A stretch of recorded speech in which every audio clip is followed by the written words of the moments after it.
পাঞ্জাবি পরে সরস্বতী পুজোর জন্য একদম তৈরি। সেই ছোটবেলায় ফিরে গেছে মনে হচ্ছে তো, পাঞ্জাবি পরে সরস্বতী পুজোর দিনটা একদম ডেডিকেটেড। সরস্বতী পুজো যেহেতু একটা নলেজ, বিদ্যা, এবং কোথাও যেন আমার মনে হয় কি তোমার যতই বয়স হোক না কেন, কিন্তু তোমার কোথাও যেন মনে হয় কি তুমি যা শিখেছো সেটা কম, এবং সরস্বতীর আশীর্বাদ লক্ষ্মী ঠাকুরের দরকার, কিন্তু সরস্বতী আরও বেশি দরকার আমার মনে হয় কি।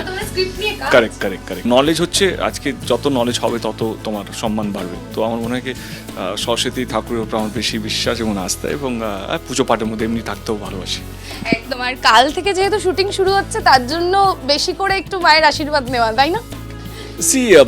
তো আমরা তো 5-6 বছর হয়ে গেল আমার প্রোডাকশন হাউসে, তো আমার মনে হয় কি আর নতুন করে তো কিছু নেই।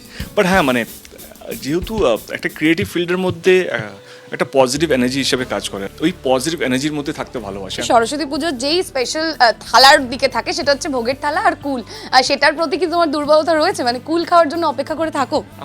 আমার মনে হচ্ছে আমি সকাল থেকে কুলই খেয়ে যাচ্ছি আর কি, যেহেতু কুল পাওয়া যায় না, এবং কুল এমন একটা ফল যেটা বাড়িতেও আসে না আর কি। মানে কোনো সিজন না থাকলে হঠাৎ কাউকে বললে কিছু ফল নিয়ে আসে, কোনোদিন কুল তুলে নিয়ে আসবে না। তো কুল এই এখন মানে এই সিজনে ভালো কুলও এসেছে, মানে বেশ বড় বড় সাইজের কুল।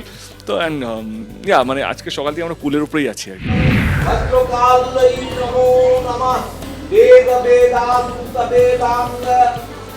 তো সময় পেলেই গত বছরও ছিলেন, এই বছরও সরস্বতী পুজো ছিলেন, কোনো বিশেষ পরিকল্পনা? প্রতি বছর যাই, সানার পুজো সানা নেই, তাই পুজোটা চালিয়ে যেতে হয়। এই সরস্বতী পুজো মানে বাঙালির ভ্যালেন্টাইন ডে, তো আজকের দিনে কোনো ছোটোবেলার কোনো স্মৃতি মনে? না না, আমার এরকম কোনো সরস্বতী পুজো এক্সপিরিয়েন্স নেই। তখন জীবনও আলাদা ছিল, দুনিয়া এখন অনেক পাল্টে গেছে, সেরকম কোনো এক্সপিরিয়েন্স নেই। সানা গত বড় ছিল না, এবারও সানা নেই, তো বাগদেবীর কাছে কোনো প্রার্থনা? কয়েক বছরই থাকবে না। সানা পড়াশোনা করছে, স্টুডেন্টও ভালো করে পড়াশোনা করবে।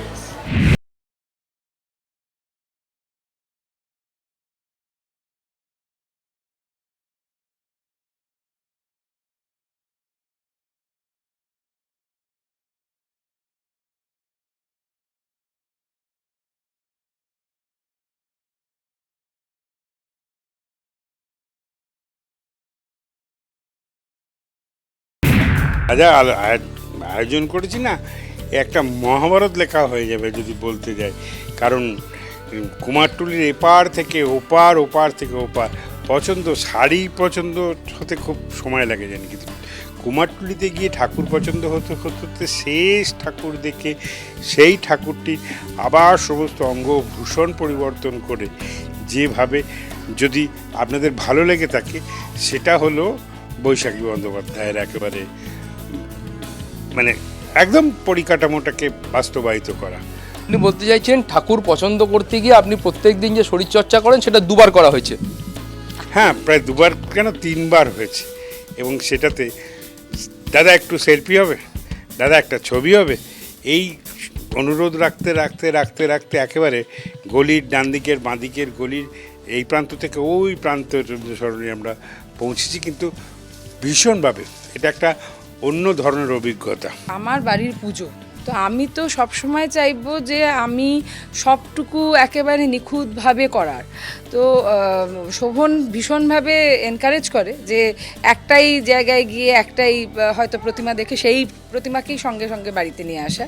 তাই আমি এসবের ভীষণ বিরুদ্ধে।